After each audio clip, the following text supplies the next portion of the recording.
Hello friends, तो एक बार फिर आज हम लोग class 10th civics chapter 1 power sharing के लास्ट सेकंड टॉपिक पर चालू करते हैं, जो टॉपिक है accommodation in Belgium.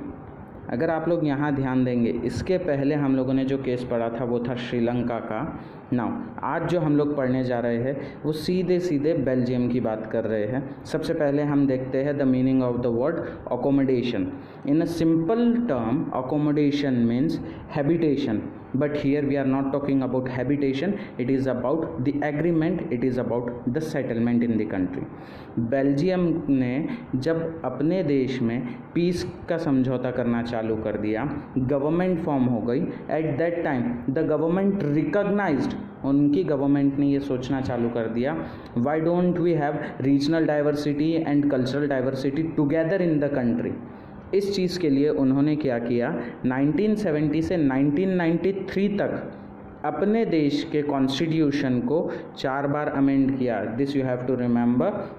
In Belgium, the government amended their constitution 4 times from 1970 to 1993, ताकि ये जितनी भी कम्युनिटीज़ थी, अलग अलग डायलेक्ट्स थे, ये साथ में रह सकें। इस चीज़ के लिए अब इन्होंने क्या किया, इस चीज़ के लिए उनका जो कॉन्स्टिट्यूशन बनाया था, बहुत इनोवेटिव तरीके से बनाया था।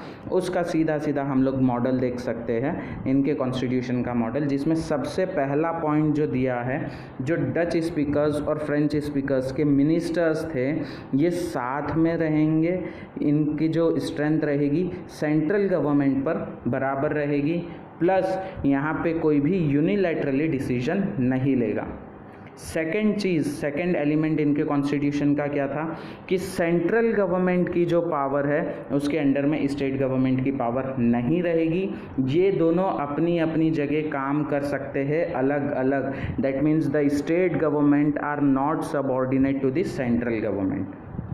तीसरा पॉइंट क्या था, ब्रुसेल्स की इन्होंने एक अलग से ही गवर्नमेंट बना दी। सी फर्स्ट पॉइंट में क्या हुआ, पूरी कंट्री के लिए कॉन्स्टिट्यूशन की बात की जा रही थी। दूसरे पॉइंट में सेंट्रल और स्टेट गवर्नमेंट को अलग अलग कर दिया गया। तीसरे पॉइंट में, in third point, as Brussels acts as the capital of the country, तो ब्रुसेल के लिए इन्होंने सेपरेट गवर्नमेंट बना दी, जिसमें दोनों कम्युनिटीज़ के इक्वल रिप्रेजेंटेटिव्स थे, जिसमें फ्रेंच स्पीकर्स भी ज़्यादा थे और डच स्पीकर्स भी बराबर से थे।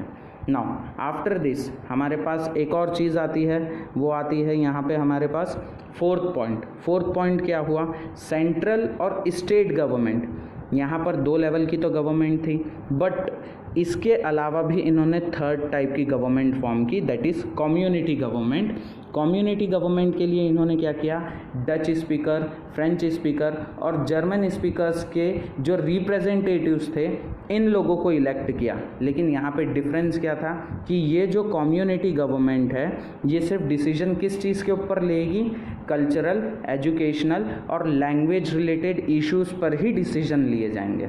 तो ये 4 पॉइंट से क्लियर है कि इनका जो कॉन्स्टिट्यूशन था वो बहुत ही ज़्यादा कॉम्प्लेक्स कॉन्स्टिट्यूशन था, but after being a very complex constitution they live a very peaceful life in their country. उन्होंने अपने देश में सिविक स्ट्रिप्स पूरी तरीके से हटा दी थी। सिविक स्ट्रिप्स मतलब conflicts, here it is giving the term strip which means conflict और स्ट्रगल।